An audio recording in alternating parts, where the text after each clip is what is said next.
Before hashtags, before emojis, before even the knowing wink, there was the humble handkerchief. A simple swath of cloth. It seems innocuous enough, evoking images of Victorian ladies with the vapors or dashing swains mopping their brows in the torrid summer heat. Yet, within the folds of this unassuming accessory, hidden messages flourished, and a whole new realm of communication was woven. The mid-20th century was a time of unparalleled cultural convulsion. Elvis was shaking his pelvis, Bill Haley was rocking around the clock, and all the while folks were ducking and covering from the perceived threats of Cold War machinations. Ah yes, the 1950s, a time when America at large was still too bashful to tell where babies came from, but took no issue with instilling nuclear war alarm drills into the routine of elementary school children. And within this clandestine comedy of modern life, there existed yet another hitherto unseen sideshow spectacle. In the balmy shadows of the societies of the 1950s, the gay community found a tool for discretion and declaration in the artful arrangement of a personal handkerchief. A simple flourish, a dash of color, even the positioning of the hanky, all carried an encoded vocabulary that spoke volumes in a time where speaking out loud could lead to jeers, or worse, jeers with clanging handcuffs and unsympathetic prison bars. But let's not hasten into the heavy stuff just yet. Let's rather begin our journey into the Hanky Code with its origins. Like so many of our contemporary customs, the roots of the Hanky Code can be traced back to the rollicking era of the wild, wild West. In those dusty, lawless towns where cowboys sported more facial hair than hygiene practices, a kerchief was a veritable multi-tool. It could serve as a pseudo-face mask, an impromptu head covering, or even a provisional potholder for that scalding skillet of beans. Yet when the dances came around, these rough-and-tumble gents found themselves curiously bereft of ladies to swing around the dance floor. In their pragmatic way, the cowboys handled the issue of partner scarcity with the same straightforward elegance with which they may have lassoed a wild stallion. The gents with a hanky slipped into the pocket of their chaps would take on the role of the ladies for the dance. Little did they know, these masculine waltz sessions were setting the stage for a future form of silent signaling. Now, isn't it interesting how history maintains a peculiar habit of repeating itself, while we couldn't have predicted the TikTok dances that would resurface again back in 2020? Over generations and through a series of whispers, nudges, and coded nods, this innocent tradition was adopted and adapted by the gay community of the 1950s. The golden era of America's repressed social revolution. If you've got to talk in whispers, you might as well do it with a dash of color and a sense of style.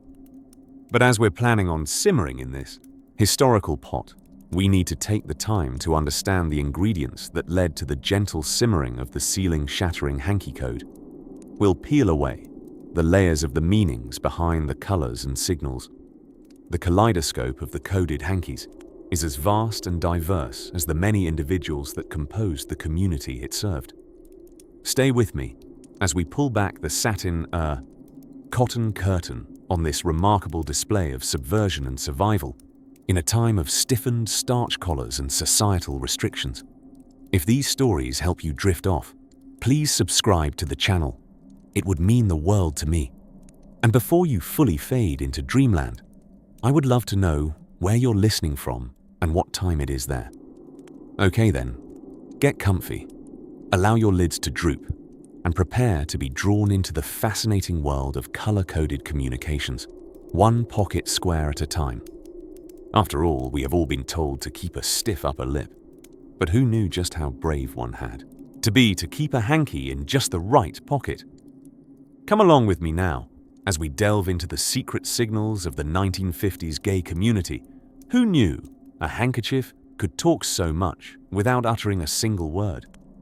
Nestled amongst the fluffy, churned butter of 1950s morality, there was a loaf of organized resistance rising. It wasn't an outright rebellion. Oh no. That would have been much too brash for the time. Quite like a marmalade Grandpa would make. It was subtle, sweet, and slightly mischievous. The gay men were communicating, and they were doing it right under society's rosy, foundation-powdered nose. Remember that scene from your favorite spy movie, when Agent Stroganov, or Dr. Khrushchev or some such, treks through snow-laden Siberia, exchanging coded messages with undercover Siberian huskies sporting neon sunglasses. Picture something similar, but with fewer huskies, less neon, and a whole lot more fashion sense. This was the world of the Hanky Code, or the handkerchief code, as Professor Boring likes to call it when he's attempting and tragically failing to sound hip and cool like the modern kids. But what exactly was the Hanky Code, you ask? Well, dear listener, buckle yourself in, leave your preconceptions at the door, and wipe down your monocle. This tale is about to dive into the depths of an underground code system that was as ingenious as it was colorful. Quite literally. The Hanky Code was an intricate system of color-coded handkerchiefs. Who'd have guessed? Each different hue signifying a different meaning, a different desire, a different inclination. It was like a secret Morse code, except infinitely more stylish and with a cheeky flair of personality. It takes a certain kind of panache to communicate an entire personality profile through the prism of a handkerchief, after all. Now, we should clarify one crucial detail here. People. This wasn't just a matter of shoving a crumpled piece of cloth in the back pocket. There was a whole array of rules and guidelines. A rulebook with more depth than Grandma's apple pie recipe and far less expected. When a gay man wore his handkerchief on the left side, it represented something very particular.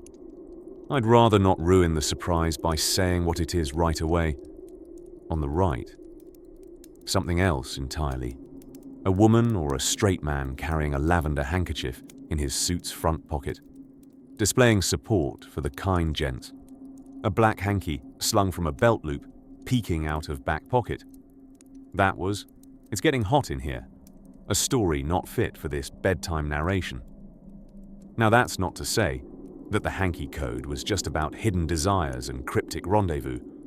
Oh, far from it. It also functioned as a sort of invisible network, connecting gay men across cities and states. It allowed them to identify each other, express solidarity, or in some instances, head upwind at the earliest opportunity. Just like the medieval flags that flew high, proclaiming allegiance and defiance. It was a quiet declaration of identity in a world that, at the time, rarely allowed them to be. Yet, in spite of the system's beauty and calculated elegance, there was always an underlying tinge of sadness. Remember, dear sleepers, our story is set in a time when society's attitude towards homosexuality was, now, how do we say this diplomatically, less than ideal? In a world that often demanded silence, the Hanky Code was a whispered shout of defiance, a secret language allowing these brave men to live as authentic a life as possible. Think about it. Using just a simple square of fabric, they've woven a complex tapestry of identity, desire, and resistance. Quite extraordinary, isn't it? But as we lay here, snug under our collective duvet of history, let's take a moment to revel in the wonder of human ingenuity and the unstoppable perseverance of the human spirit. Aren't we a fascinating lot, squeezing little acts of revolution and seeded tenderness into the smallest corners of life? Now, what you may be wondering next, amidst your drowsy eyelids and pillowy sighs, is why handkerchiefs? Why not scarves, or ties, or those elaborately coiffed hairdos of the 50s? Well, dear listener, we're just about to unfold that curious detail. So let's turn the night a bit darker, fluff up the moon a little more, and venture deeper into the realm of the Hanky Code. After a short trip to the restroom, of course. You can't understand history on a full bladder, after all. Life did have a way of going on, even under the weight of the homophobic legislation so prevalent in the 1950s America. But how? Well, let me paint you a picture of resilience and silent rebellion, a tale of pure ardor hidden in symbols, of all things.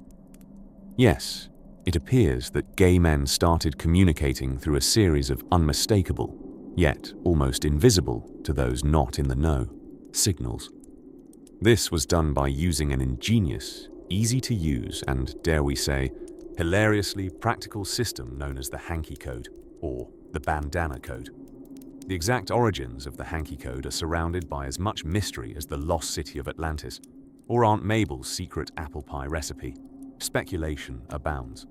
Some suggest it began in San Francisco due to a shortage of women in square dance groups, wildly causing men to dance with each other and distinguish their respective roles of leads and follows by using colored hankies.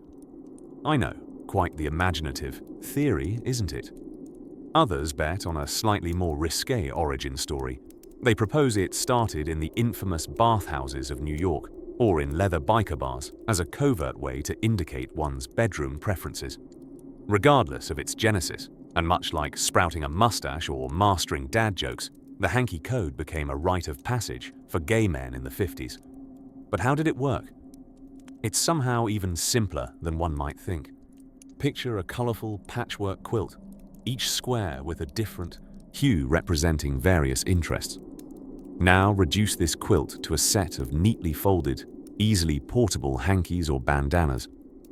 A gay man would simply shove his chosen color into his back pocket, hanging out the right or left side, each side indicating a different role within the relationship.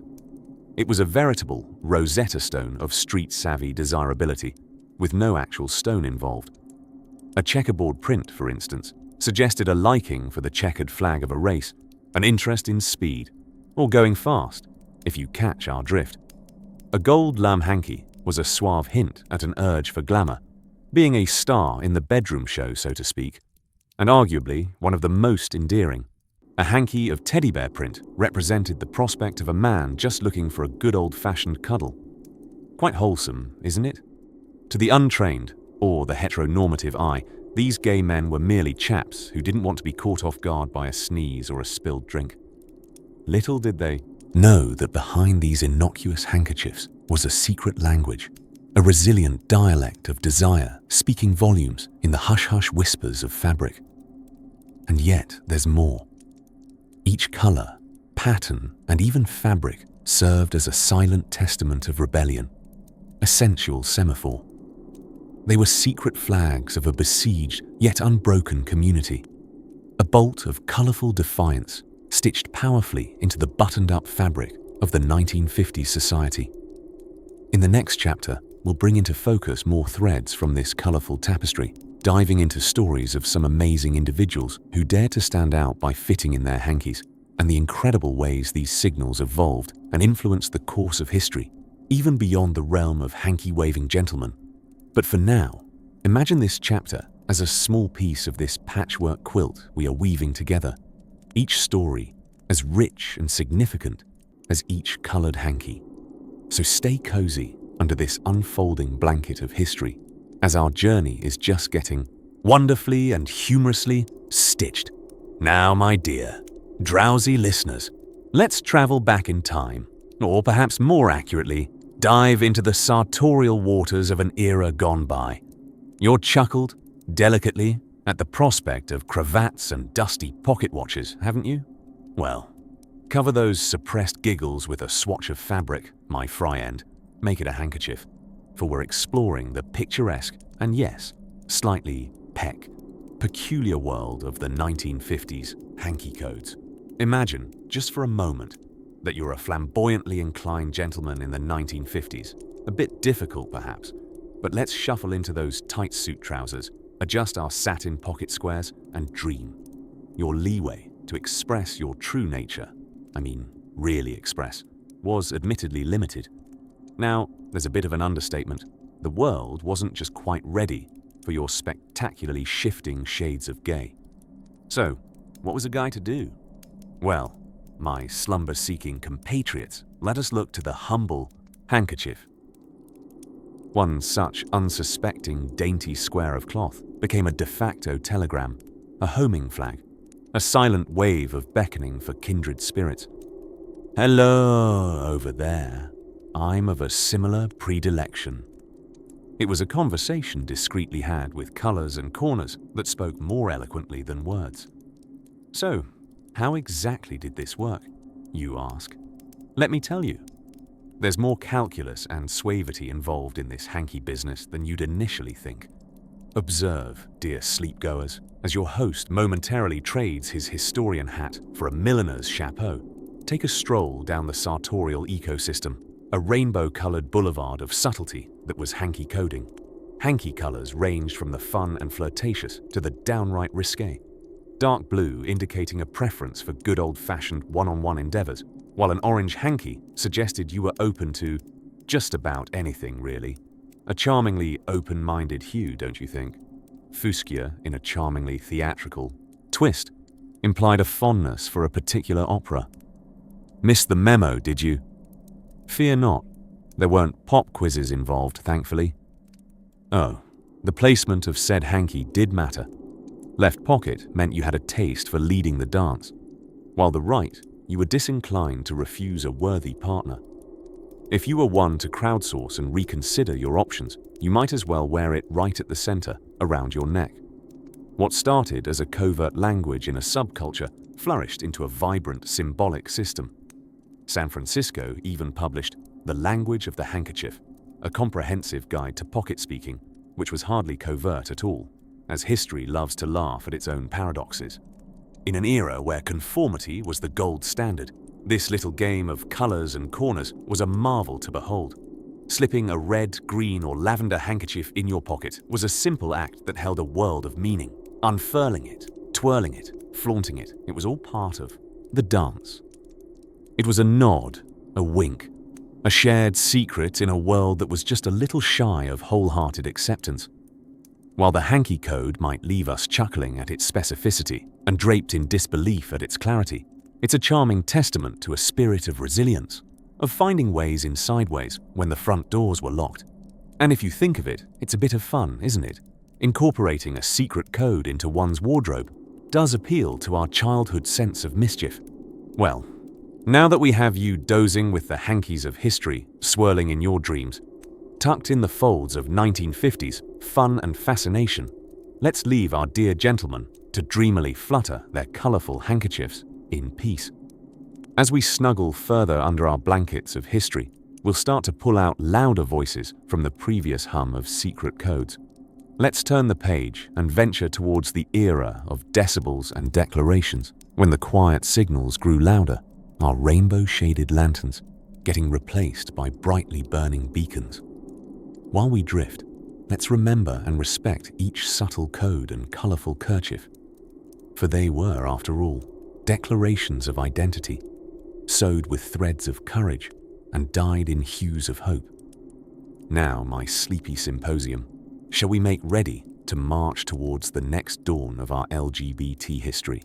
The Morse code taps of hankies are making way for louder drum beats and bold disco dancing. All we need is a rhythmic bow tie to the beat, my friends, as we dive into the disco.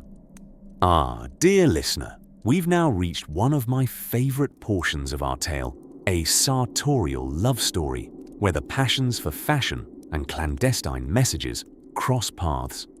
Welcome, my friends, to the dandy, daring, subtly clandestine world of the Hanky Code. Legend has it that San Francisco in the late 1950s was a seething hotpot of men in undersized jean shorts and bandanas.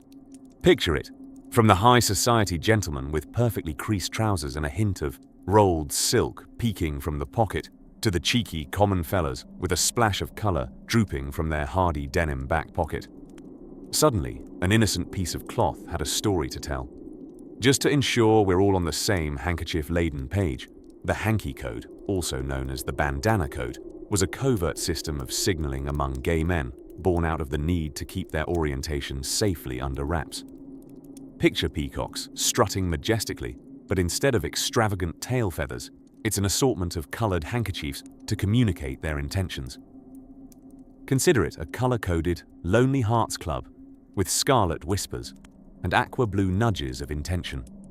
Now, let's gingerly dip our toes into the seemingly bottomless pool of color symbolism. For instance, had you met a man sporting a tasteful navy blue handkerchief tied to his left side, you'd be in conversation with a generous host, let's say. On the other hand, should the navy blue flag be on the right, you'd be chatting up a quite amiable guest. Waving a black hanky too carried an entirely different nuance, either signifying a man who could open a tin can with his bare hands or a gentleman who prefers canned food. These are, of course, metaphorical tin cans we're talking about, a symbol of a nondescript activity the gentleman preferred to engage in. Reduced to its simplest elements, the Hanky Code was a color-saturated semaphore waving from the pockets of the unsuspecting gay men leading unsuspectingly gay lives. Still, it's important to note that this lively language of imagery was not, as one might think, the brainchild of a single, mesmerizing fashion designer, spurred on by a love of vermilion hankies and shadowy empathy. The Hanky Code, like all great things, imagine a tulip rush or the appeal of avocado toast, started as an organic trend, steadily gaining steam under the radar until before anyone knew it, the streets were blossoming with hankies of every imaginable hue. And now, dear listener, it's time to doff our storytelling hat to the notorious San Francisco Chronicle columnist Herb Keown. Oh, sweet, meddling Herb, a journalist with an eye for the peculiar, he stepped onto the scene, shining the spotlight on the Hanky Code, spilling the beans to the masses in 1971. His column revealed this kaleidoscopic charade to an amused and astonished public.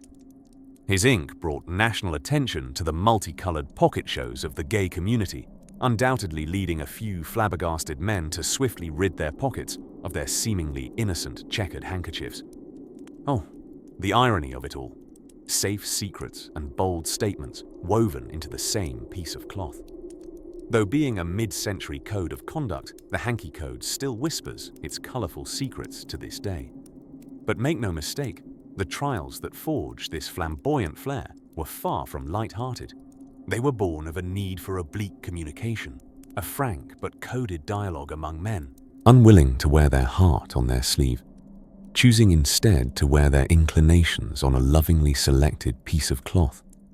So, as we lay this vibrant patchwork quilt of coded community ciphers to rest, let's ponder on its broader significance. In the times of hushed whispers and flickering lamplit bars, how much information could a simple handkerchief relay? And that, dear listener, leads us to the intriguing world of silent signals beyond the hanky. How these quiet messages thrived in the most ordinary, unsuspected ways. But alas, that's another tale to unfurl in our chronicle of intriguing secrets. So, make yourself comfortable, nestle in, and keep your ears perked for these unsung anthems of identity. Up next, now we take a sidestep away from our exploration of the coded conversations and sly backroom meetings and tiptoe lightly into the world of fashion, or more accurately, the decidedly unfashionable subgenre of gentlemen's handkerchiefs. Yes, this decidedly swampy chapter of our story dives headlong into the vibrant signals hidden in patterns of paisley and fabric of cotton or silk. Abandon your preconceptions at the door, my dear insomniacs. This is most certainly not Fitzgerald and dandyism, where you may see an unassuming piece of cotton or silk neatly folded and tucked into a man's back pocket in the San Francisco of the 1950s. Those in the know would see conversations unfolding and intriguing invitations issued. The little pocket square was much more than an accessory. It was a semaphore of identity, affiliation, and often subversion. The handkerchief code, or flagging as it was known, was a system of color-coded hankies, worn usually in the back pockets of jeans. Right pocket or left?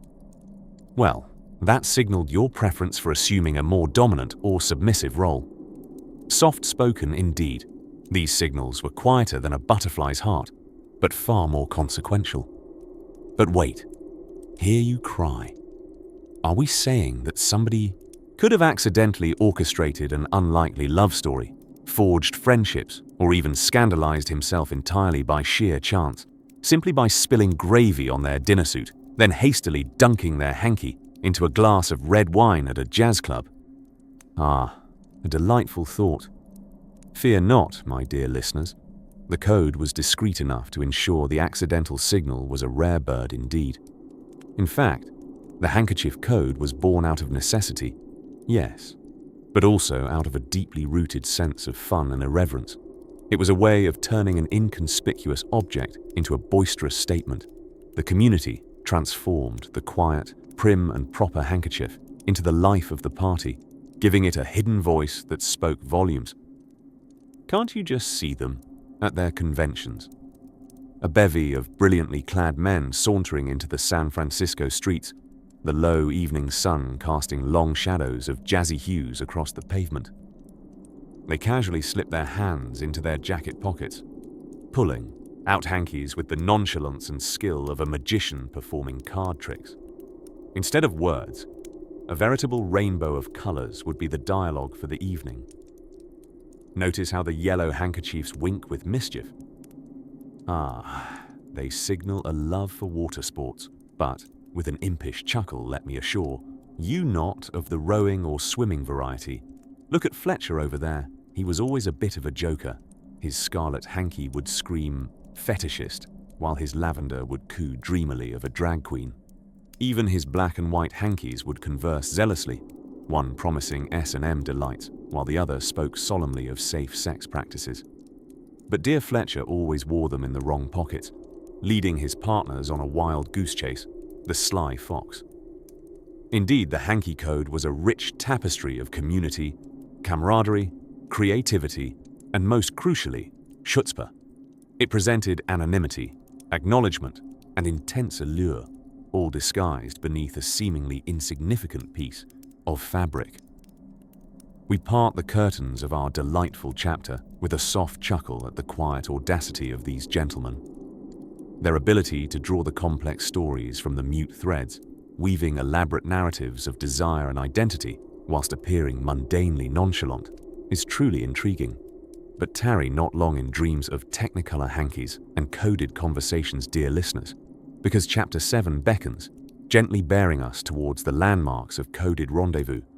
So fluff up your pillow, nestle down, and let your dreams echo with the quiet signals of pocket-sized chants. It was a typical sunny afternoon in San Francisco in the 1950s.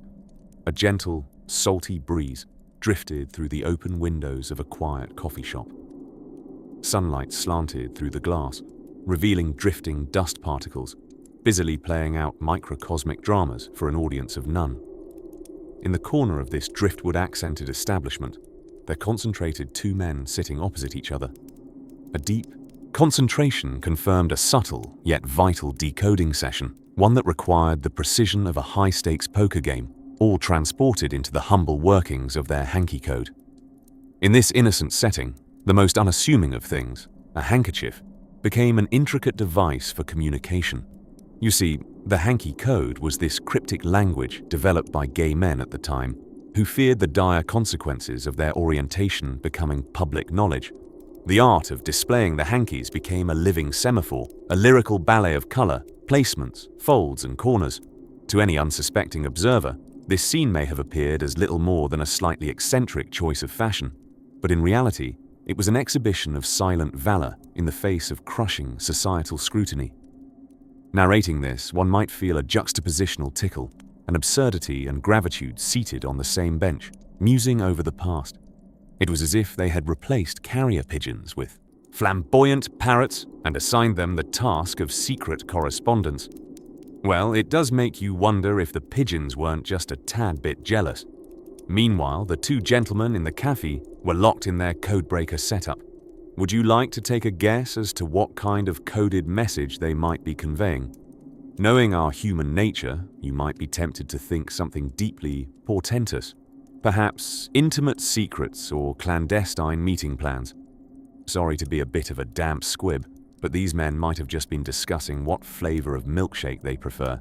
Yes, indeed. Strawberry, if you wish to eschew mundanity, could be a full theatrical unfolding of a hanky in the right-hand pocket, while caramel could entail a quick, precise, covert flick, combined with a slight elbow nudge. But enlighten me. Who can resist the drama when ordering a milkshake can become an episode of a classic spy thriller? Remember, the power is all in subtlety. How you wore it, the exact pocket you placed it in, each nuance was absolutely critical to the message. You didn't want to invite disaster by mistakenly folding it diagonally when a rectangular fold was intended. Even the gentleman's equivalent of laundry day attire, a bandana around the neck, could transmit different signals depending on its folds and knots. These codes weren't just fleece and crisply pressed cotton. They were the covert exchanges of love and camaraderie, sometimes saying all that needed to be said in a simple square of fabric. Maybe you're thinking all this seems a little impractical. Why didn't they just discreetly pass a note or invent a secret handshake? Well, what we might see as an overly coded complexity was, to these men, an urgent necessity born out of desperate times. That, and it all being a bit of devilishly cheeky fun. And so our two gentlemen sipped their afternoon coffee, grinning over their hankies and savouring the sweet taste of their secret society's language. As they finally nodded to each other, this chapter of their innocent conspiracy sealed itself. But even as they slyly packed away their decoder kits into their pockets, a new clandestine negotiation was taking shape. A negotiation not of loves, but of identities, now ready to tiptoe into mainstream America. Oh, the course our journey takes. From feather light hankies, we now venture into the cavernous labyrinth of the secret lexicon, the Polari language, a language most astral and cryptic that would soon give these brave men even more freedom to be simply themselves. So, settle in, my slumber-bound listener, as we stride forward into the twinkling twilight of covert conversations, ensconced within the safe world of dreams. Cheeky secrets have been the bread and butter of a world where the LGBTQ+ community try to communicate without stirring the murky waters around them. If you thought texting had abbreviations and hidden messages, hold on to your nightcaps, folks. Beads of sweat are about to roll down your forehead faster than a tumbleweed in a Looney Tunes scene. Picture this. It's Saturday night in the 50s, and you've trotted out to your local secret, not-so-secret, queer watering hole, clad in those sharp suits of the time, and sporting a pristine handkerchief in your right pocket. You've curiously decoded the mystery of the Hanky Code, and you're about to experience a true evening of gallant gay gesturing. You see, the common handkerchief found its alternative use as a colourful beacon of tantalising potential. Fashioned neatly within the confines of a back pocket, the cloth served a dual purpose: functionality and flirtation. These were the days before Grindr, before speed dating, before connecting with others encompassed a trail of swipes and winks. It was the time of the Hanky Code, where every colour denoted a different flavour, a different interest, a different tantalising hint of what the evening had to offer. Aha, you're thinking. This is starting to smell like the rainbow flag. Bingo, my astute listener. Here's another tidbit to ensure you sleep smarter tonight. Did you know that each colour of the Hanky Code incorporated one of the 8 original colours of the rainbow flag? Oh, the symmetry of queer history. It's almost as pleasing as a pancake stack on a Sunday morning. But back to our exciting scene. Let's say you're digging the colour yellow for the evening. Go ahead and park it in your left pocket. You've just subtly communicated to others more about your interest than if you had compiled a detailed dating profile, captivating your love for romantic walks, cucumber sandwiches, and whist playing. Meanwhile, Gary, who has been eyeing you from the other side of the bar, is also sporting the yellow hanky. But in a surprise twist, he's ornamented his right pocket with it. We all remember the saying, left for love and right for rumpus? No. Well, you do now. Left pocket wearing indicated you like to take the lead in the dance, while the right pocket wearers like to follow the rhythm. The colour of the hanky symbolised the tune of the dance, ranging from the tender blues to the blazing reds. If you're starting to feel a tad overwhelmed by the encyclopedia of the Hanky Code, fret not. The 50s, gay men didn't exactly have a laminated card listing all the colour codes in their back pockets alongside the hanky. Building on the shared community experience, the learning was as organic as a homegrown tomato, passed on from regular patrons, friends, and subtle cues from the surrounding bustle. And while the scene unfolded, the outside world continued in its pursuit of the routine, blissfully detached from this clandestine communication. A handkerchief was merely a handkerchief after all. The very essence of its simplicity provided the perfect camouflage. So, tiptoe into the captivating world of quiet signals, under the radar messaging, and subverted color symbolism. As the lights dim and the camaraderie continues, an effervescent sense that even amidst the backdrop of secrecy and potential danger, a shared resilience and humor thrived among the 50s gay men. Perhaps it's the perfect reminder of how connection and communication cannot be contained to words alone. As we pull the curtain on this vibrant era of silent discussion and layered connotations, you're probably feeling both smarter and sleepier, and rightfully so. Everyone loves a good puzzle. Just some prefer to solve it while dreaming. Join me next time as we delve into how this secret language began to spread its whispers even beyond the darkened corners of the bar. We'll see how a simple coded message could ripple outwards, intertwining with mainstream culture and etching an enduring legacy into the fabric of gay history. Rest easy, dear listener, buoyed by the tale of these indomitable spirits and untold histories. There's more to come, under the gentle glow of the clandestine moonlight. With the reflexive grace of a seasoned ballet dancer, we mosey back to the hustle of the 1950s, when covert signals disguised as innocuous habits were the golden tickets to hidden loveliness in otherwise monochrome landscapes. Any you might ask, what possibly can be lovelier than a handkerchief? And my dear listener, you'd be positively on the nose. Indulge me for a moment. Let's wander down the aisles of your regular department store. Picture rows of men's handkerchiefs stacked like dominoes on display. Jazz tunes skipping through the air around you. Marvel at the array of colors. Pastel blues and muddy greens, daring reds and muted grays. To the unsuspecting pedestrian, these are choice of fashion. Perhaps a playful accessory to brighten up a dreary suit. But there's a deeper tale here, one of a very distinct, coded language designed with care and finesse by the foresighted gay men of the era. Let's meander a bit and explore this handkerchief language, or as it's more popularly known, the Hanky Code. A gentle nod to those subversive linguists who dabbled in deception through design, creating a risk-free means of communication with just a little piece of cloth peeking out from a back pocket, a pastel semaphore carried on the winds of change. Each handkerchief color represented a different preference, or as our friends in the code-breaking business might say, a different department. A black handkerchief signified an interest in BDSM. A dark blue one might hint at a preference for more robust activities. If we slide that hanky over to the left pocket, it signaled that the gentleman was top or more dominant. Switch it to the right pocket, and suddenly our chap becomes a bottom or more submissive in nature. Interesting how the antiquity of starboard and portside ship navigation found itself a new home in denim back pockets, isn't it? Light blue bandana for the lover of oral enjoyment. Check. Orange for those with anything goes personality? You bet. And never forget, the most innocent of all, the white hanky, a beacon of more traditional preferences amidst this vibrant tapestry of quiet revelations and subtle nods.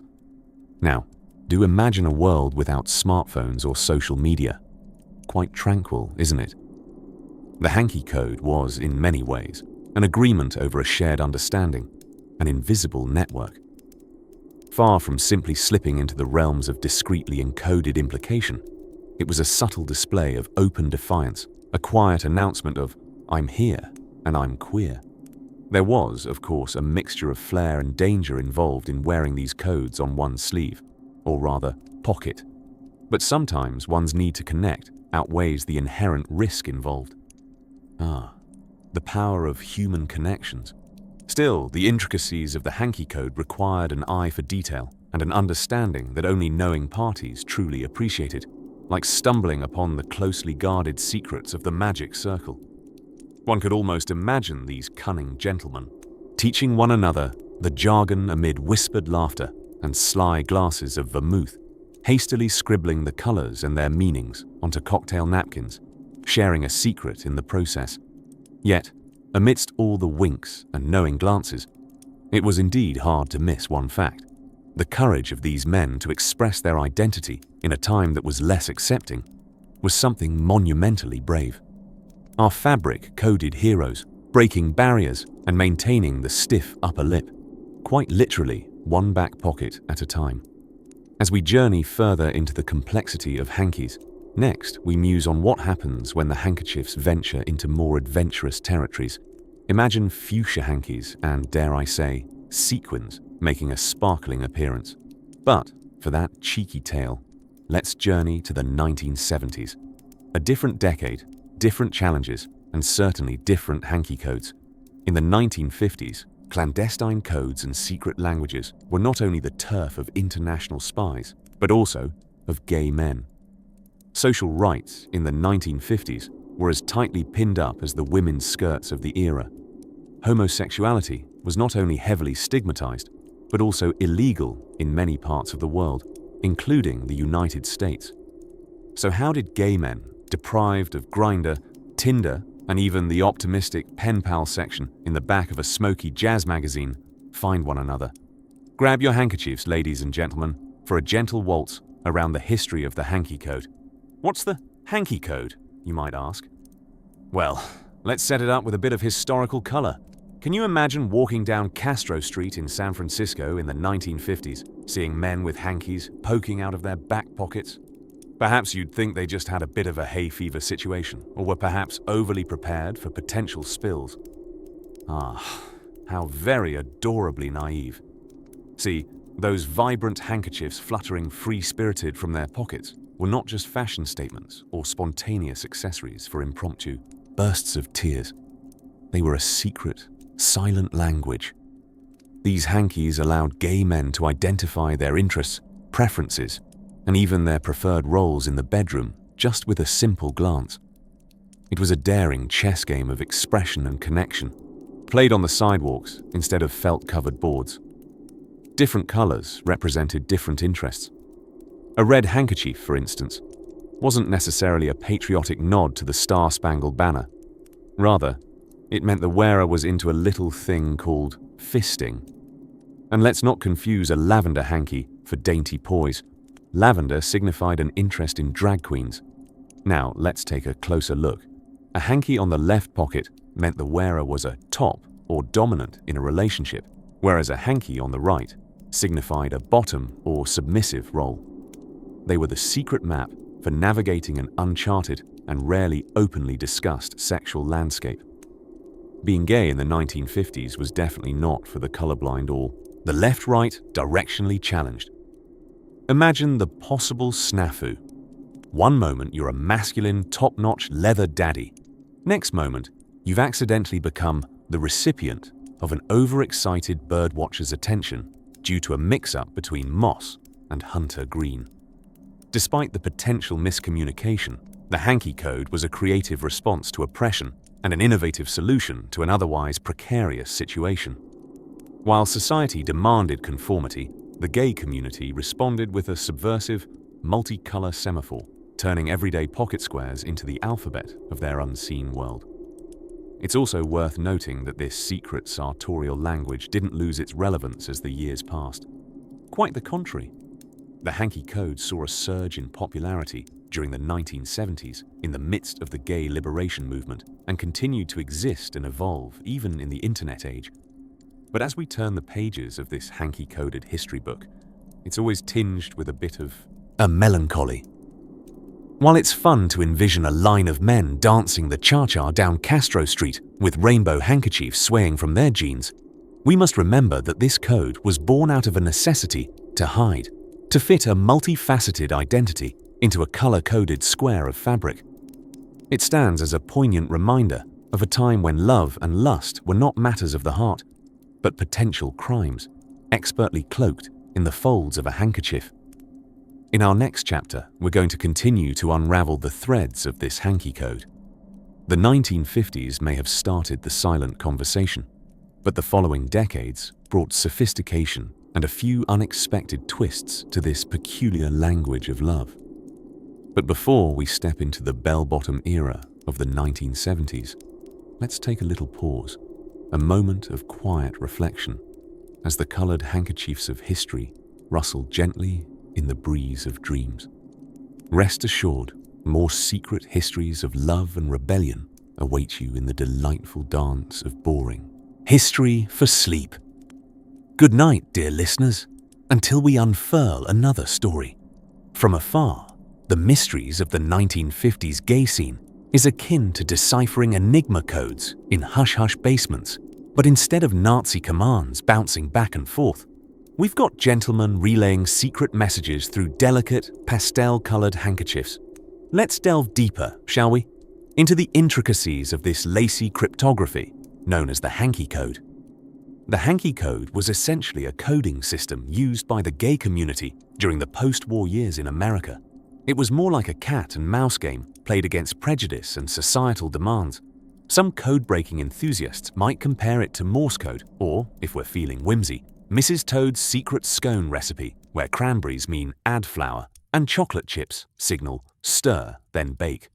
In our case, lavender meant gay, while dark blue was a more specific proclamation of, well, him preferences. These handkerchiefs had strict rules. Oh yes, indeed no anarchy here. Just like how your kindergarten teacher enforced colors inside the lines, position of the hanky was of paramount importance. If it was on the left, it meant you were the giver, the aggressor, the Mel Gibson leading the charge in Braveheart type. If it was on the right, well, let's just say you weren't leading the charge. These little symbols were secret whispers within the crowds of bustling city life. They were a surreptitious nod to the existence of something more. Something not on the surface, not accepted, like spinach stuck in teeth during a first date. Yet it also brought comfort, a silent affirmation of one's identity and preferences. Now, let's take a sleepy train ride to 1955 San Francisco, to a crowded party. Bob and George spot each other across the room. Bob's got a fuchsia hanky sticking out of his left pocket and a glint of mischief in his eyes. On the other hand, or shall we say other pocket, George has managed to stuff a navy blue hanky into his right pocket while sipping his martini. An instant connection is made. A surreal game of charades ensues. The handkerchiefs have subtly relayed more information than a moody teenager in a therapy session. It's quite funny now to imagine people frantically rushing to laundromats before a big date, stressing whether the teddy bear beige hanky had washed to a sunshine yellow, or cafeterias buzzing with people attempting to differentiate between Bauhaus blue and Prussian blue. Forget reading tea leaves or star signs. In the mid-century, color codes were all you needed for romantic predictions.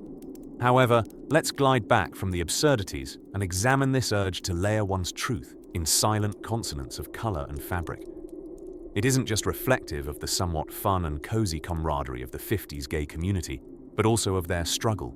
Invisible yet present, silent yet communicated, a metaphor for their lived realities. Of course, the Hanky Code decoded every hanky but the white one. Poor, old, left-out white hanky was much like Pluto, always there, but often forgotten and not fully understood. No one actually knows what the white handkerchief stood for, living in the shadow of its colorful siblings. Perhaps it was a rebellion against the code itself, or maybe a safe bet against a disorganized laundry schedule. So, as we drift along the star-studded pathways of this historical truth, remember, not everything is black and white, or lavender and dark blue for that matter. It's in this colorful ambiguity that we find stories of resilience, revolution, and acceptance masquerading as a bunch of handkerchiefs in various pockets.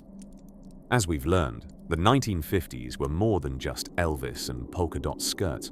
Secret codes and clandestine signals were part of the daily routine for some. But this evening's history lesson isn't over yet. So, sink deeper into your pillows as we'll soon sneak a peek into the secret snowball parties, where the gay community saw more than just the regular frost and holiday cheer. But first, let's decipher the mystery of why teachers kept insisting on those darn crayons to stay inside the lines. Imagine, if you will, living in the era of nuclear family ideals, appliances that seemingly couldn't break, and a general air of conformity so thick that one might mistake it for smog. This was the 1950s, my friends, an era often remembered for stiff suits, poodle skirts, and potato salad, but also the time when gay men began using the secretive Hanky Code to communicate their interest. The whispering language of color, concealed within the fabric folds, resonates with clandestine romance and quiet resilience, adding much-needed vibrancy to the monochrome history. Now, why did men need to use handkerchiefs as communication tools, you ask? Well, being gay was socially foreboding and legally precarious in the 1950s.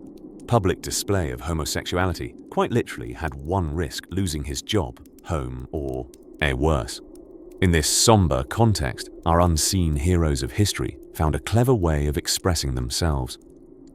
Enter, stage left, the Hanky Code. True to the spirit of the Roaring '50s, practicality was key.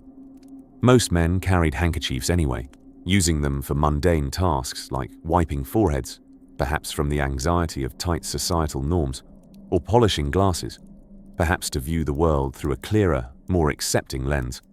Right at this crossroads of usability and inconspicuousness, the Hanky Code was born. A flamboyant magenta handkerchief, artfully tucked in the left pocket, might signal romantic intentions. A subdued beige one, peeping out from the right pocket, might convey interest in conversation. And if you saw a zesty orange one, well, that might promise delightful companionship over dinner and a dance. Our charming band of gay men, as history has it, developed a symphony of shades and meanings, creating a covert language they could call their own. This communication wasn't blatantly loud. Instead, it was like the soft musical notes floating in the air on a tranquil Sunday afternoon.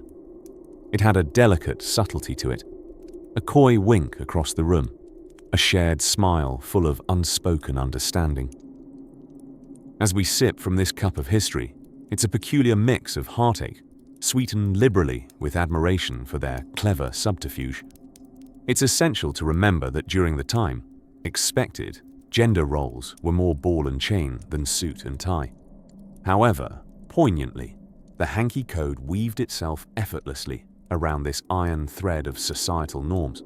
It borrowed the typically masculine accessory, the handkerchief, and gave it a colorful twist, redirecting it from a token of stoicism to an emblem of open expression. Can you picture our protagonist now, stealthily navigating a 1950s setting, one hand lightly treading on the edges of the folded fabric? The nuanced choices, patterned or plain, left or right pocket, denote distinct messages in this secret anti-telegraph. His fingers quietly revealing his intention as he goes about his day, wearing a soft armor of color against a backdrop of uniformity. Instead of feeling like a drastic rebellion or uncalled for subversion, the Hanky Code was underpinned by a comforting touch of pragmatism. This surreptitious communication wasn't necessarily attempting to revolutionize society overnight. Instead, it aimed to carve out a tiny space of identity within the existing framework, the essence captured quaintly in the audacious courage hidden within the folds of mundane conformity. To be entirely candid with you, this sleeping draught from the bottle of history gives us a taste of the humorous ironies of life. The patriarchy had cornered men into wearing doer suits and encouraged them to symbolize the rigor of responsibility with a handkerchief. Then, a delightful twist. The very same handkerchief quietly became a cloak of expression for the marginalized men who found a way to dance to their beat in a rigidly tempoed society. Ah, history. Your sense of humor is indeed a salve for stinging reality. That's it for Chapter 12, where we've carefully unwrapped the understanding of the 1950s joys of hanky-panky. We've shared a chuckle with history, raised a toast to subtle yet powerful resistance, had our heartstrings plucked a little with empathy. Next, we shall tiptoe into the ironic labyrinth of the 1960s, where the Hanky Code forms an interestingly intricate and maybe even chaotic tapestry. But that, my friends, is a tale for the ensuing chapter, and a rather enthralling one at that. Amidst the soft hum of jukeboxes and the clinking of coffee cups, the men in smoke-filled diners slipped handkerchiefs into their back pockets. To a casual 1950s observer, this act could be dismissed as a mere fashion quirk, a playful nod to the cowboy aesthetic. But as you've wriggled into this corner of history with me, dear sleep seeker, you know by now there was far more to the tale. Every color, every pattern, and even the pocket into which the hanky was tucked stood as a whisper of resistance, a quiet language that enabled gay men to communicate with one another amid widespread discrimination and persecution. Oh, you might be thinking, a handkerchief code? Hardly something to stifle a yawn over. But let's put a pin in that thought for a moment. For in the social desert of conformity and nuclear families that was the 1950s, this subversive oasis bloomed, blossoming vividly, bearing a spectacle of vibrant bandanas, each carrying a coded message. Each handkerchief was a scrap of rainbow shouting quietly, "I'm here, I'm queer, get used to it, quietly." The Hanky Code was ingeniously unique and surprisingly unintuitive. By slipping a red handkerchief in your left pocket, you weren't professing an adoration for strawberries, but rather you were signaling something far spicier. Have a penchant for more tame, vanilla circumstances. An elegant beige handkerchief was your pick. And let's not forget the black handkerchiefs, not for the colorblind, I assure you. They were the language of S&M aficionados, expressing desires kinkier than a pretzel in yoga class. While we might bemoan the absence of a Rosetta Stone to decipher this sartorial cryptography, the code's ambiguity was its lifeblood. This subtlety is what enabled it to survive and thrive in a period marked by furtive glances and hushed whispers. Indeed, the Hanky Code was a wink in the dark, a quiet pulse beneath the noise of conforming society. Now, the key to a good code, and listen closely, sleepy students of history, because this might appear in the final exam of the semester in the Department of Boring History Secrets, is that it needs to be understood by those meant to understand it and ignored or misinterpreted by everyone else. The gay men of the 1950s danced around this delicate equilibrium with the grace of ballet dancers. The Hanky Code was a perfect partner in this dance, allowing men to express their desires openly yet covertly. While the taboo of homosexuality meant these pockets of gay culture were largely undocumented, historians have pieced together threads of evidence illuminating this clandestine communication code. Personal, testimonial whisperings, investigative reports humming with intrigue, and vintage photos of men sporting colorful, carefully placed handkerchiefs like badges of pride have all played their part. We cast an affectionate gaze backward and think how wonderfully peculiar the 1950s were with this clandestine Morse code of desire. But oh dear sleep seekers, if we bring our earth-toned, left side of the back pocket, handkerchief-stuffed gaze to this idea, isn't it amusingly melancholic? An era where connection was designed, coded, and chosen with the care attributed to napkin folds at a royal banquet. The Hanky Code, resilient despite its inherent flexibility, continues to serve as a relic of a time when subtlety was the best form of bravery, when a simple piece of fabric could become an audacious declaration, when whispers had to be louder than shouts. When confined in shadows, these men found a way to create their spotlight, to encode their desires, their identities, and to quietly yet significant express, "I am." So, my dear sleep-drifting experts in history's sleepier secrets, I leave you to ponder on pocket sides and hanky colors, how secrecy could be wrapped in open symbols and silence could speak volumes. And as we slip onward, sliding from the hanky-filled world of coded communication, the gentle curtain of history turns to our next chapter, where notes fold tighter and secrets drop deeper into the heart of the Pony Express. As you'll soon discover, these mail racers come with a whole new set of quirks and stories that are worth more than just a stamp of approval. Until then, it is time for dreams to gallop across the vast prairies of your imagination, in the dense, musty, Labyrinth, that is the past, let us gingerly tread towards a peculiar fragment of 1950s vintage Americana. Quite literally, we are delving into the pockets of history, handkerchiefs in this case, emotionally reserved, private, and quite reluctant to be unfolded before our contemporary gazes. And yet, in their quiet, color-coded manner, these handkerchiefs were busy weaving the most important conversations between the gay men of the time.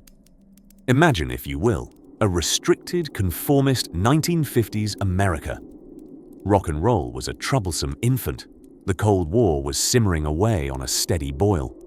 Elvis Presley was an optimistic young chap with a controversially gyrating pelvis. And amidst this landscape, homosexuality was a hushed undertone, an unsaid paragraph never read out loud. Now, enter the arena, the Hanky Code. A color-coded system of handkerchiefs, the Hanky Code was an ingenious way for gay men to openly display their sexual interest without saying a word. Now, viewer, I suggest you firmly fasten your historiographical lens as we marinate in the brilliance of this sartorial semaphore. Picture the scene. Gay men sashaying through parties, flaunting emerald green handkerchiefs to announce their affection for hustlers, or attending soirees, woolen navy blue handkerchiefs peeking out from their pockets, signaling they were into uniform scenarios, be it postmen, policemen, or perhaps even the occasional Mountie. Who can say? But woe betide the guest who committed the unfortunate faux pas of wearing the same hanky on his right pocket. In the subtle language of the Hanky Code, it indicated the person was a bottom or passive participant, a flagrant miscommunication that could lead to an evening's worth of polite, if perhaps a touch confused, makeup tutorials. As a rule of thumb, if a gentleman wore a hanky in his left pocket, this indicated he preferred to lead the dance, so to speak. Conversely, a hanky peeking out of the right pocket suggested he was content to follow the steps. Yes, the Hanky Code teetered on this fine balance of left and right, like a delicate do-si-do. Each color signified a different interest, like arrows guiding Cupid's aim. Black, for instance, represented S and M, while gray indicated bondage. Meanwhile, the shade of the handkerchiefs indicated a preference for something lighter or heavier. Yes, you could say these handkerchiefs were a veritable Rosetta Stone of quiet signals and hushed romantic whispers. With their intricate system of sartorial semaphore, gay men of the 1950s were privy to a sort of secret language, a silent song of desire sung out in shades of lavender, gold and crimson, rustled from the pockets of tweed trousers and sparkling under the disco lights of clandestine bars. It was like an invisible dating app, carried in the very fabric of their outfits. Now, aren't you tempted to check your grandpa's handkerchief collection for shades of fuchsia? But do resist the urge to drape yourself with an armada of rainbow handkerchiefs and jaunt around the town square. As amusing as it might be to become a walking buffet of mixed signals, let's leave the Hanky Code to those who only had this method to express their identities quietly. In the next chapter, we will dive deeper into the secret life of these seemingly mute pieces of cloth. What layers of expression did they bury amidst their soft folds? How were they perceived by those oblivious to their code speak? And more importantly, how have they affected the way we communicate sexual identities today? So, pour another cup of warm chamomile, rearrange those pillows, and prepare to wake up in the world where secrets lie in satin and silk, and truth is whispered in twills and tweeds. So, you're still murmuring from beneath your cozy blanket? Excellent. Let's dive back into the clandestine world of the middle of the last century, when a color-coded hanky could speak silently but loudly to those in the know. See, the Hanky Code wasn't simply a passing prank or light-hearted cultural quirk. It was a lifeline for gay men in a society not yet ready to let them be entirely themselves. To understand its significance, we must consider what it meant to be gay during the 1950s. Imagine the decade as a fraught Surat masterpiece, hundreds of thousands of individual dots piecing together a society. Looks picturesque from afar, but a close look at those dots and you'll realize they're a little stiff. Seriously, folks even considered rock and roll the devil's music. The social atmosphere was as tough and starched as a forgotten shirt on a hot iron. So, in a society where a slightly incorrect cravat could raise eyebrows, clandestinity was paramount for the homosexual community. The need to blend while forging connections resulted in what we now lovingly refer to as the Hanky Code, and not, despite its flamboyant colors and patterns, the world's chicest semaphore. Let's decipher this hanky-panky mystery. We have a standard visual: gentleman at a cozy bar, dimly lit by warm light spilling from old-fashioned lamps. He's sipping, quite possibly, an old-fashioned. The drink, not a literal old-fashioned thing. We're not talking about gruel or breadsticks here. His standard grey suit might look tailored to dullness, but you'd be wrong to overlook the small pop of colour peeking from his back pocket. It is the equivalent of having a sprightly parakeet sitting on his shoulder in such a conventions-bound gathering. Everyone around him might not understand its beating wings and trilling notes, but to those who do, it's everything. A red handkerchief meant one thing, black another, blue yet another. Let's keep it child-friendly, bedtime story-esque, shall we? Let's just say the colour and pattern of the hanky indicated personal preferences. Left pocket meant you were the asker, right pocket the askee. Much like a secret Morse code, but with fabrics. Oh, and let's not forget, if spotted with a hanky in the shirt pocket, it indicated that the gentleman was up for a chat, perhaps seeking some relationship advice. Maybe from a dapper, nostalgic narrator over gin at a hushed-toned bar, or perhaps just you now, snug under your blankets in the present day, ruminating on this patchwork world of yesteryears. Hell, there was even a hanky for those seeking a fun knitting partner. Imagine that. Secret knitting societies. That's history for you, my friends. So you see, these were not just inanimate pieces of cloth. They were social tools, secret codes, lifelines. It was a queer version of speak friend and enter. But as fascinating and intricate as this cockamamie hanky code was, it sheds light on a society that necessitated such underground methods of communication. A vibrant world that, just like the handkerchief, remained folded and tucked away. More so, it reminds us of the ingenious ways people found to connect, to thrive, even beneath the fluorescent glare and shadow of intolerance. But history is never static, is it? As we turn the page to unveil the 1960s and 70s, you'll see a surprising parade of colors and people unapologetically waving their flags, ready to redefine society. And boy, do we have a lot to talk about. But first, let's dally a bit longer in the 50s and explore an even more clandestine corner of this secret world, the private parties and underground clubs. Brace yourself for a journey to the lavish Beaux-Arts balls, where even handkerchiefs needed an invitation. Stay tuned, sleepy listeners. The clandestine beats of history are about to kick in. In the Technicolor-infused world of the 1950s, where radios crackled with Elvis Presley's charming twang and televisions flickered with I Love Lucy reruns, gay men had to think outside the box to chat each other up. Or I should say, outside the sock drawer. See, they had their very own ticket to flirtation called the Hanky Code.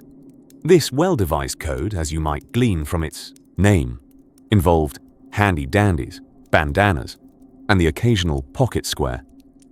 Now you're probably scratching your head, wondering how said headwear could possibly serve as a coded language of desire. Well, it was simple. It all boiled down to the color and location. One could say that these gay gentlemen carried a rainbow in their pocket, each nuance of hue representing a different interest or preference. Cobalt blue, perhaps an adoration for the philosophy of Sartre or the bebop of Charlie Parker. Magenta bandana. Maybe they were a great lover of Shakespearean sonnets or had a fondness for Sunday pot roast. These handy-dandies did more talking than most mime artists at a mime festival, given there were mime artists at these festivals. The silent art form indeed found its rival. It became such a well-established system that over time, You had gay men walking about displaying a veritable Pantone collection in their back pockets. If Crayolas had met Levi's jeans in some wondrous fashion accident, it would have probably looked a lot like this. Oh, and it wasn't just the color, but also the placement. Any chap sporting a hanky in the right pocket assumed the role of the pursuer, while the left pocket was reserved for the pursued. It was like a dance, one that allowed them to be themselves, to find love and companionship amidst the muted whispers of societal acceptance. But the Hanky Code wasn't without its fair share of hitches. Picture this. It's a fine summer's day in a charming little park, dappled sunlight streaming through the canopy of trees. Tom wants to signal to Harry his interest in, let's say, a game of bridge. He saunters casually past Harry, sporting a mauve bandana in his left pocket. Just one teeny-tiny issue, though. Harry is colorblind. The intended mauve appears as a soft grey to him. Now Harry starts believing Tom might be fond of jigsaw puzzles instead. Poor Harry, poor Tom.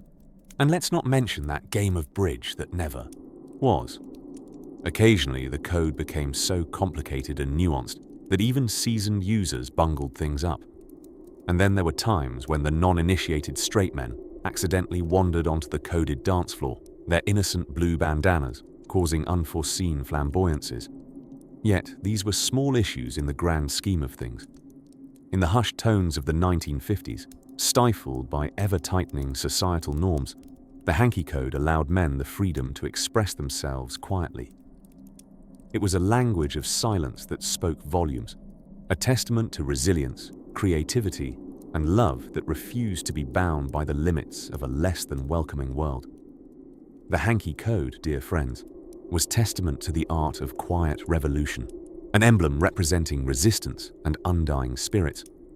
As we leave behind this colorful, clandestine dance, we saunter down history's winding alleyways to discover yet another unheard whisper. From the hushed hankies, we will skip forward in time and across to a whole new world, trading our bandanas for rainbow flags as Stonewall Rebellion takes center stage. But that's a story for another night. And yes, another bandana color. Sweet dreams. Diving back into the tides of the 1950s, let's toss all thoughts of beatniks and Buddy Holly aside for a moment. For in a quiet corner of America, there was a very different game afoot. A language being crafted, a secret code taking shape. Picture it. Amidst the chain-smoking, rock and rolling, Cold War worrying, grey flannel suited norm, a few men in the shadows were developing a language of love that was as colourful as a double rainbow on a summer's day. Yes, my sleepy comrades, we're talking about the Hanky Code, a secret through which informed gentlemen of a certain persuasion could flag their interest in companionship. No desperate dating profiles in sight. These gents admired aesthetics of a different nature, their handkerchiefs. So check your pockets, gentlemen. We're going to engage in some sartorial semaphore. Now hold on. Doesn't a hanky in the pocket suggest a rather uninteresting preoccupation with hygiene? Perhaps in the black and white world of normative 50s fashion, but that's the beauty, dear dreamer, of the Hanky Code. It was as vibrant as it was vast, a kaleidoscopic language spun from fabric and color, each hue and placement, speaking volumes about the wearer's penchant. Take, for instance, our imaginary gay man of the 50s. Let's name him Joe. Joe slips a red hanky into his back right pocket, not just to add a dash of color to his trousers, but also to subtly share his interest in certain more, shall we say, rambunctious activities. For those in the know, the red flag fluttering discreetly from Joe's right pocket would have hinted at his penchant for wrestling. Not the kind you watch on television, mind you, more of a close-quarters sort of engagement, the specifics of which aren't particularly bedtime appropriate. But let's not limit ourselves to the simpler shades. The Hanky Code was a veritable artist's palette. Blink and you might miss the gent sporting a gold hanky, signaling an interest in two-handed techniques, the kind that would make an Italian chef flipping pizza dough blush. And the fellow with the pale blue hanky, he's on the lookout for a baby-faced gentleman. Oh, the creativity. Oh, the sass. the flirtation, all quietly concealed within the folds of pocket squares. Metaphoric flags weren't just limited to hue, dear listeners. The placement of these hankies in a left or right pocket wasn't just for symmetry. No, the left pocket was reserved for gentlemen who preferred to lead the dance. Those with hankies in their right pocket, meanwhile, were content to follow their partner's tune. So there you have it. Amidst the interchangeable sea of grey and white, these dapper gentlemen painted a world of desire and whimsy with their pocket-sized canvases. The Hanky Code was not just a means to identify like-minded men, it was a small form of rebellion, a wink to the established norms of the time. It was code-breaking avant-garde to James Bond's tuxedoed clichés, a quiet rebellion that reshaped the history of clandestine love. We've made it this far, dear listener, and I'm sure you're wondering, where did this all start? There are a few theories out there, but they involve a saloon, a famed drag queen, and a western city known for its open-mindedness. Quite the bedtime story, isn't it? One filled with equestrian sports, risque performances, and a whole lot of white handkerchiefs. But we will have to unravel that tale in the gentle light of the next chapter. So stick with me as we prepare to sidestep our way through San Francisco's saloon doors, while the color wheel of our imaginations spills over the embers of our fireside chat. It's been a hoot untying the knots of the Hanky Code with you, but it's time to fold up our fanciful pocket squares for now. Until we meet again in Chapter 18, keep your eyes on the color wheel and remember, it's not just a hanky. It's a history lesson hanging out of a back pocket. Sleep tight and dream in Technicolor as our story sails through the rise of the sensational 1950s gay scene. A captivating little episode of under-the-radar linguistics now looms large on our horizon. Grip your bed covers in anticipation and snuggle a little closer to your teddy folks, because things are about to get seriously coded. In the world of the Hanky Code, you see, the sheer audacity of the gay community's determination brought forth the creation of an intricately secretive yet unabashedly audacious silent language through the grand manipulation and gloating misuse of handkerchiefs. Yes, that's right. Handkerchiefs. The erstwhile snot wipers and sweat absorbers of the past now had a brand new fabulous purpose in life.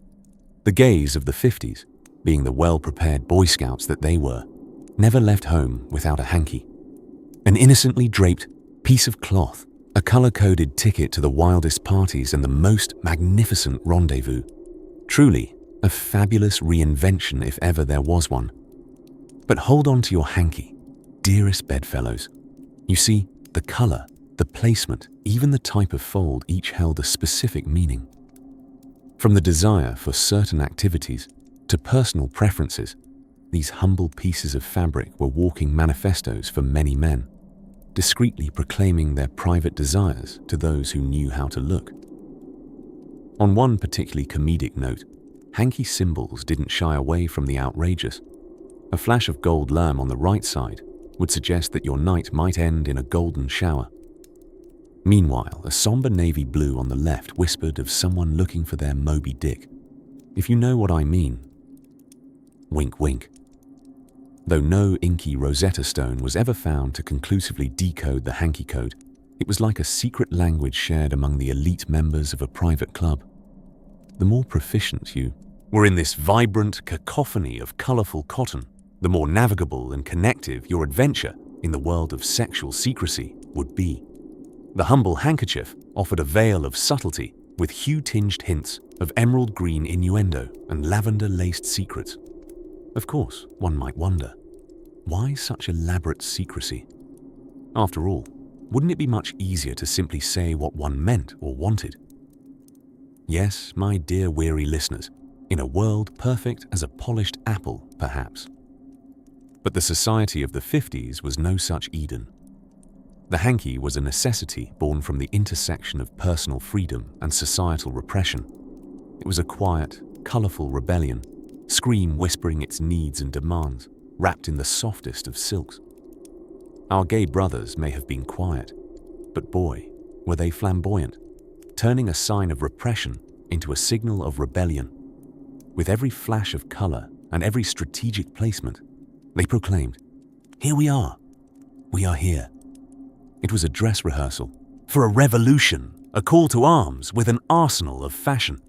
And just like that, the once drab cotton square had exploded into an extraordinary, color-charged firework of fabulousness. Makes you look at the hanky in the bottom drawer of your dresser with a newfound respect, doesn't it? I'll bet you're picturing it now, a napkin balled up to form a symbol of resistance, a piece of laundry triggering a revolution, decoded only by the most eagle-eyed of observers. But you're not alone.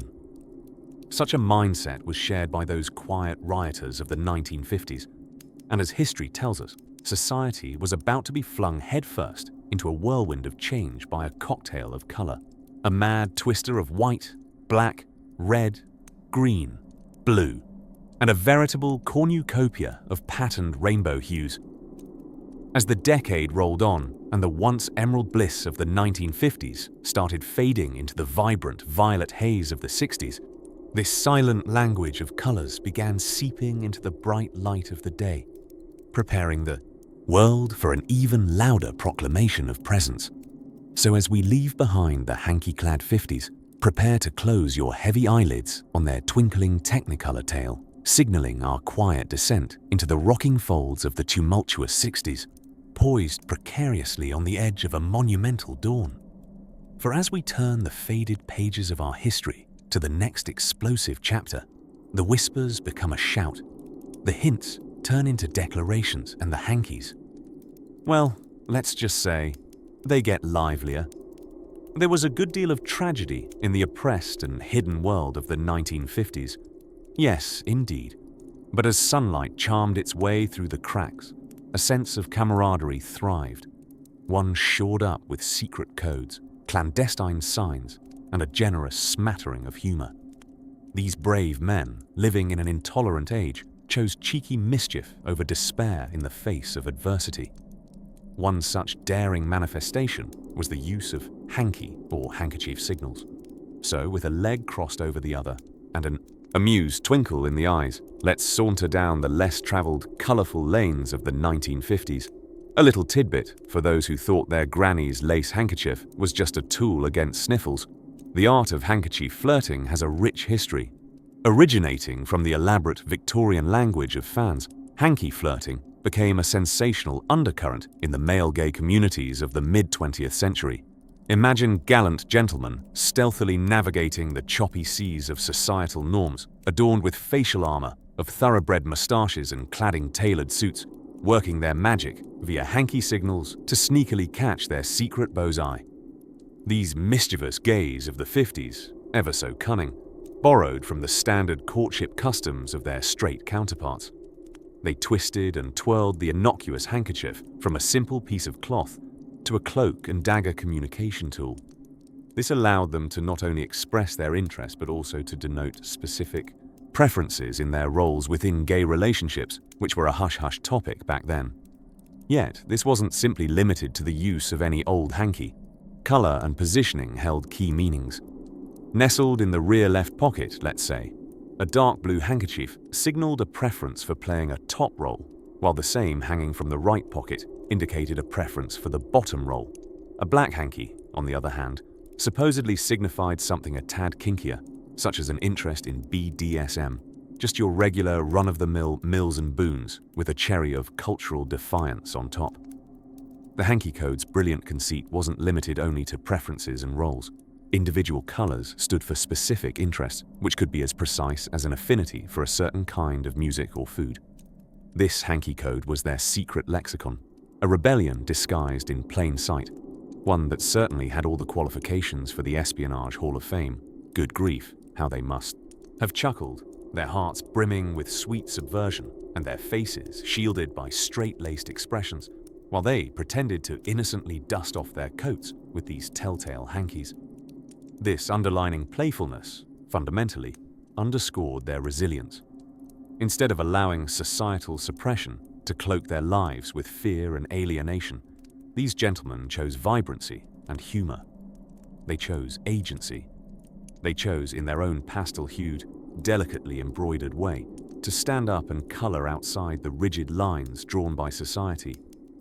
Now, as we sidle out of the secretive world of hanky codes in the 1950s, the twinkle in our eyes subtly mirroring our predecessors' humor and resilience, let's not wipe the mischief off our faces just yet. Stepping into the next chapter, we'll browse through the clandestine catalogues of the risque world of physique photography, where muscular men found a unique way to wink at a wider audience.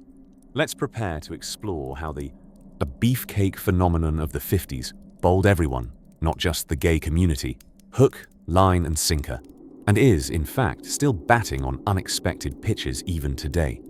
So take a deep breath, maybe smooth out your imaginary hanky, and drift into dreams imbued with rainbow hues till we reunite in history's secret lanes tomorrow. Sleep well, dear listener. Our journey continues with the rise of dawn, in the grand mosaic of human communication, a spectrum wide and diverse in its significance. How oft do the unvoiced expressions manifest, like a clandestine whisper carried by the afternoon breeze? The year is still 1950-something. The pastel shades of an understated revolution are painting the town in hues undisclosed, raw, rebellious, resolute. The subject of their revolt?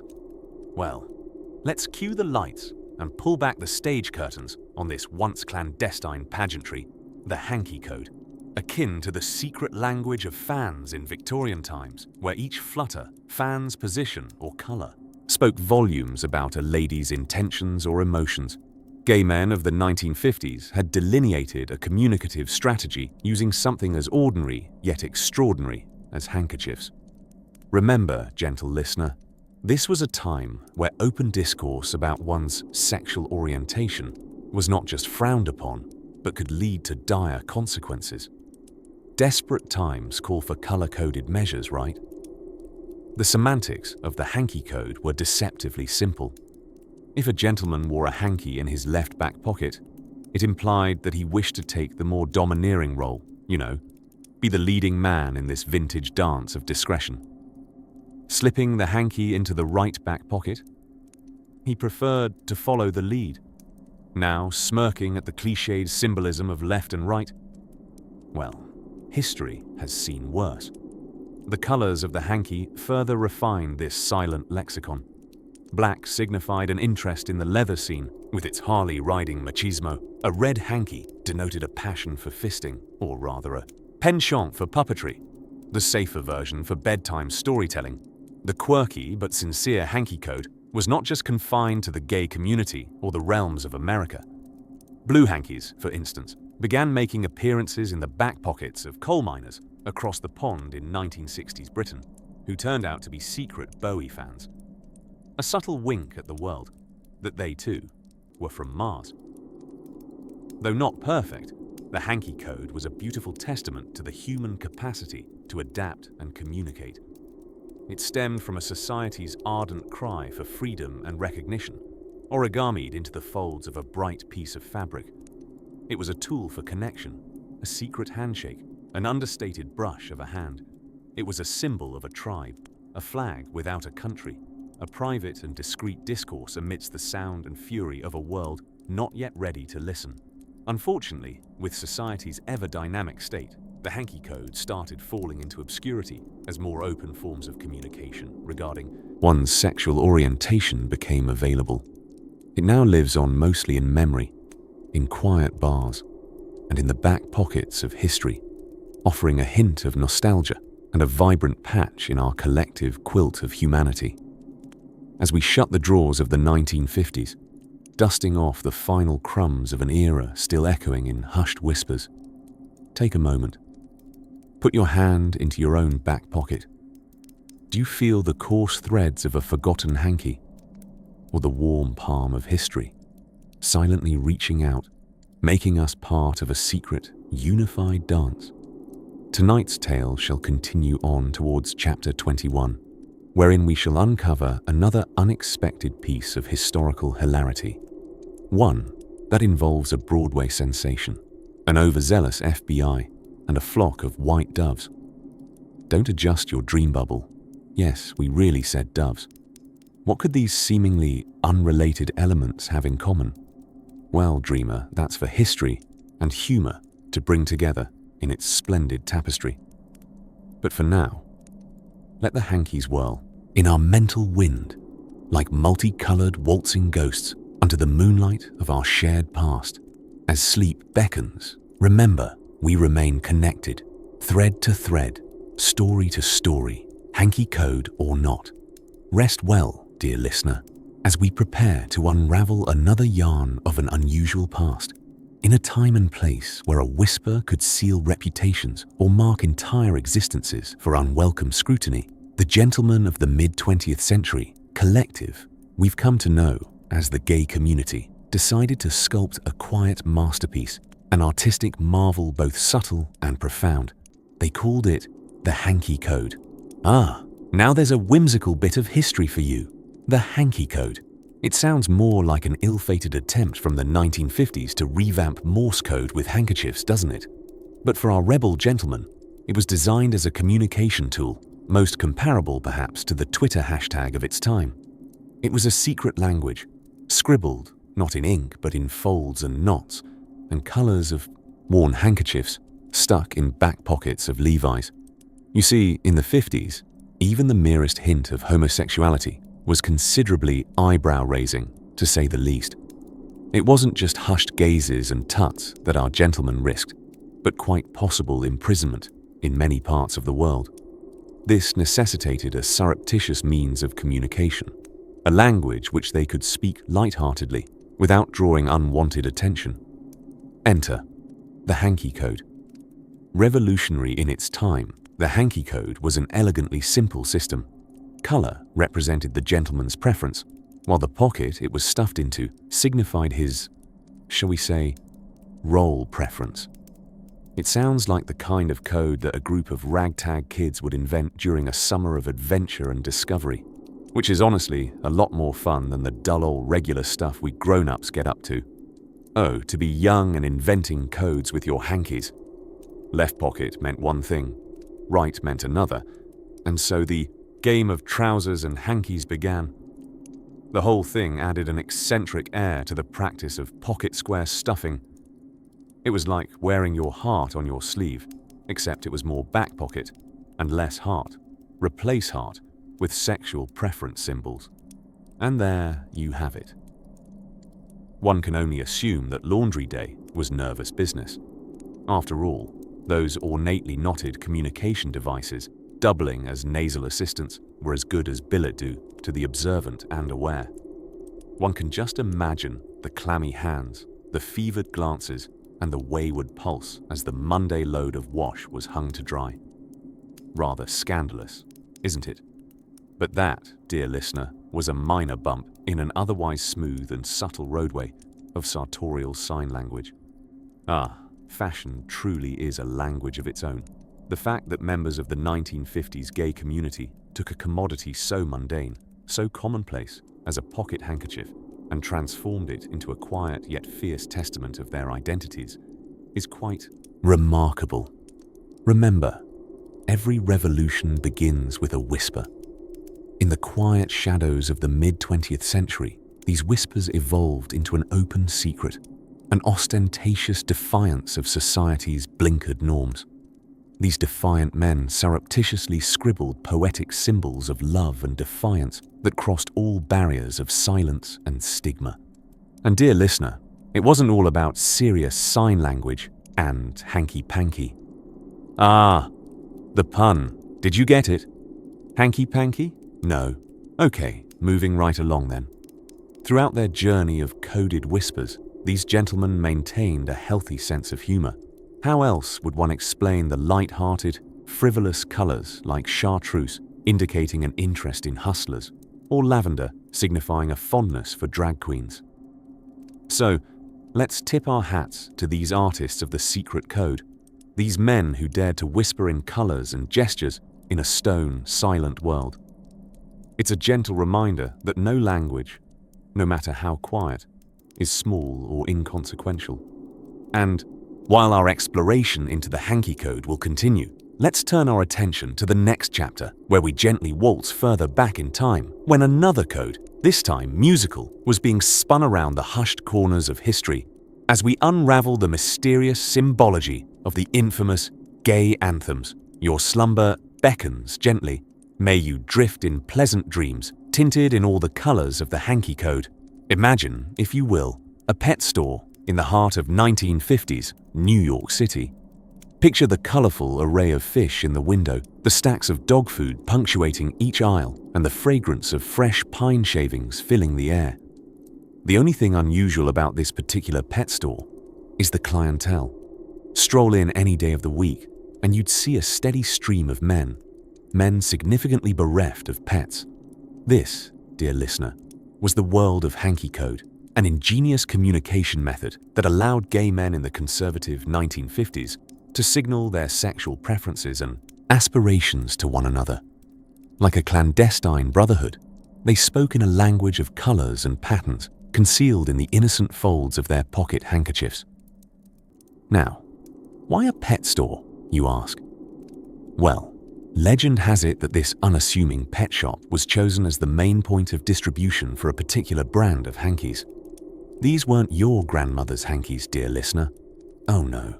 These were the juiciest, flashiest, most rainbow-colored kerchiefs you've ever seen. Now take a closer look.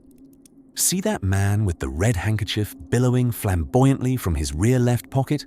According to the Handbook of Hanky Panky, an unofficial title I've just invented, this particular placement signals a very particular desire. One that, keeping in mind our cozy narrative, I shan't go into detail about. Let's just say it wasn't about fashion. Over by the guinea pigs, notice that man chatting rather nervously with the 11-year-old shopkeeper. The bright yellow handkerchief, peeping from his front right pocket, however, betrays a boldness that his demeanor does not. Ah, the magic of symbolic communication. Through these harmless pieces of cloth, these men were able to form a clandestine yet incredibly vibrant community, even in an epoch that forced them to lead veiled existences.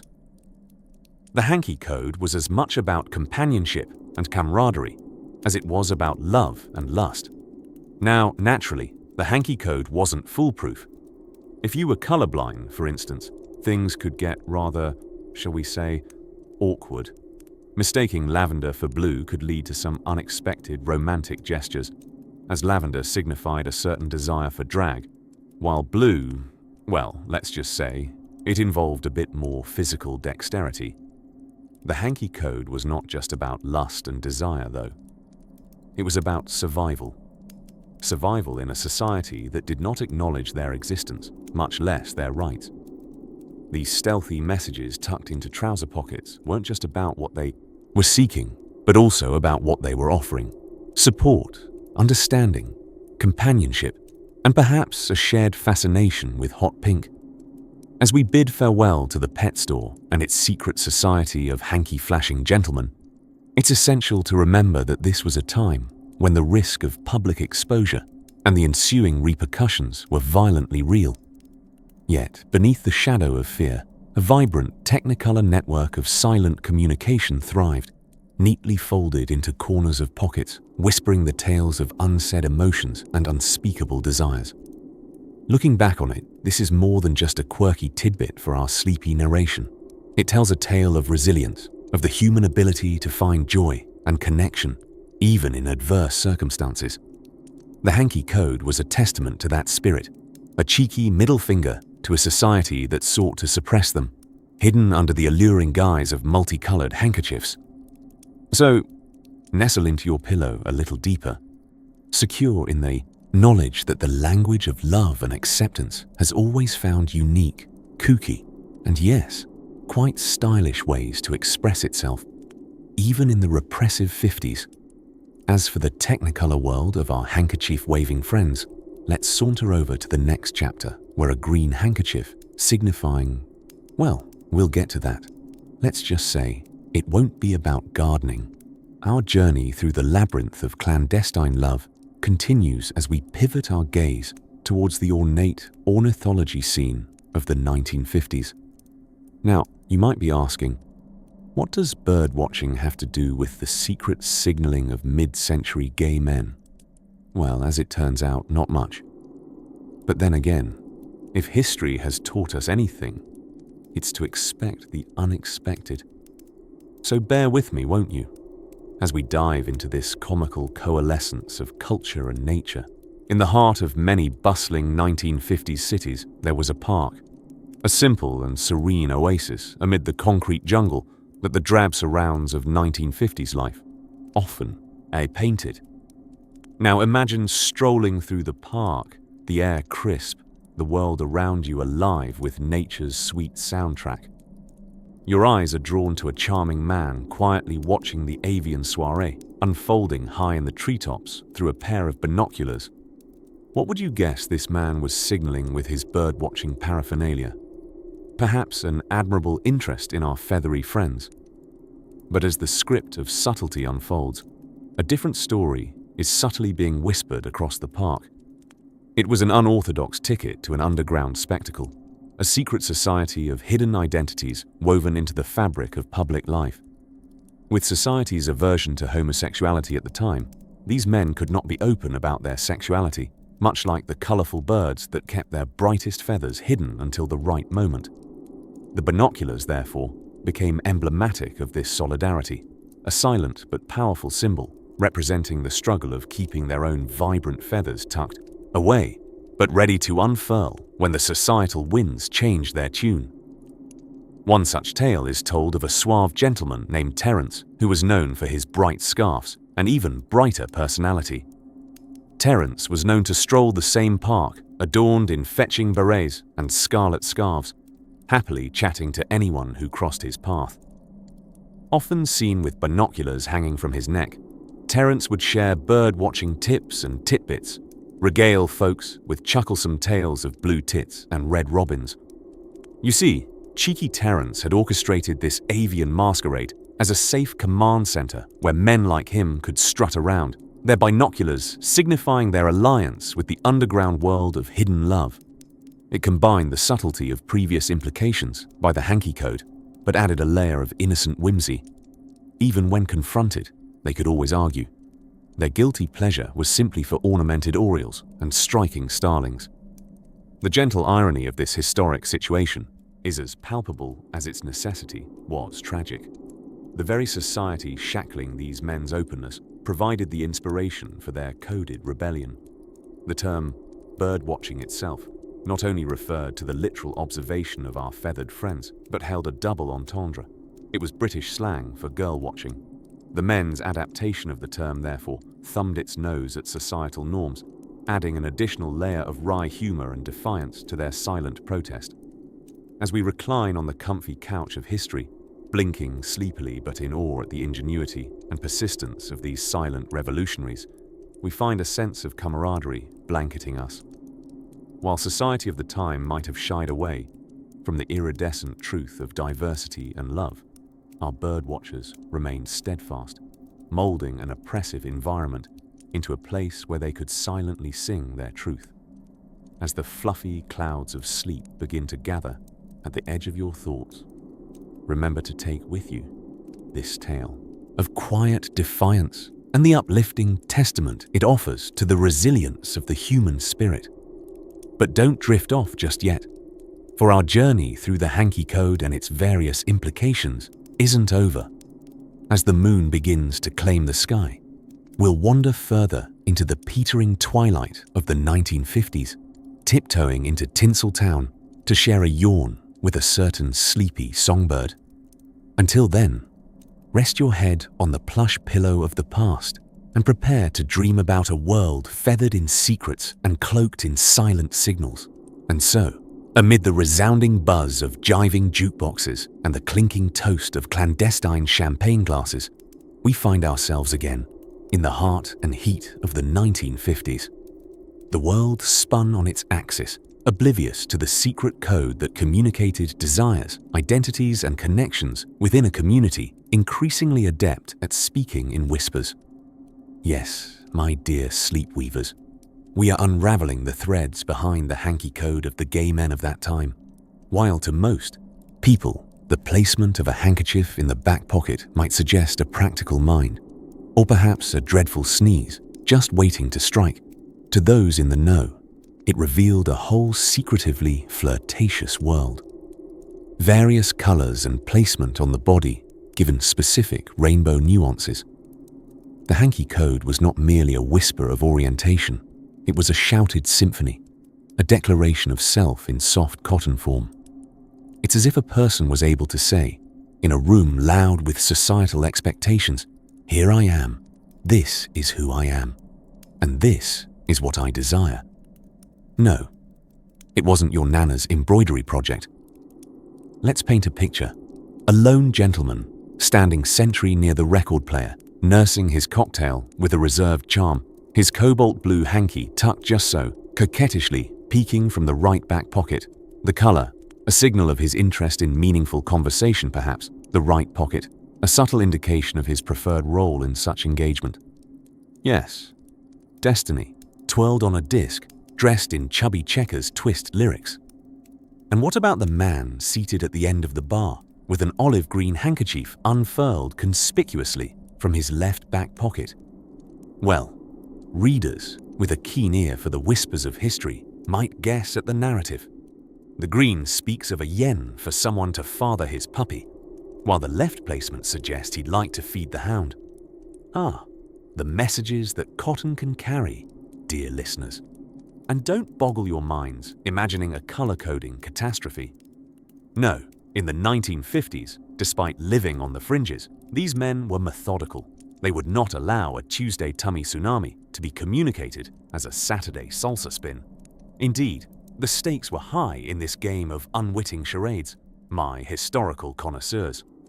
A misplaced hanky might invite a samba when one wanted a slow dance, or worse yet, signal a tango when one was strictly a tap dancer. Every shade and side of handkerchief placement was a letter in a coded alphabet, a secretive semaphore, a language of linen that required fluency. Yet, there was artistry in the subtleness, a ballet in the nuance. Men traversing tightropes between conformity and rebellion, hiding in plain sight, using the mundane to communicate the extraordinary. Each handkerchief a song of identity, each placement an echo of desire, echoing through the electric charge of the 1950s air, resonating even now as we fondly recount their stories.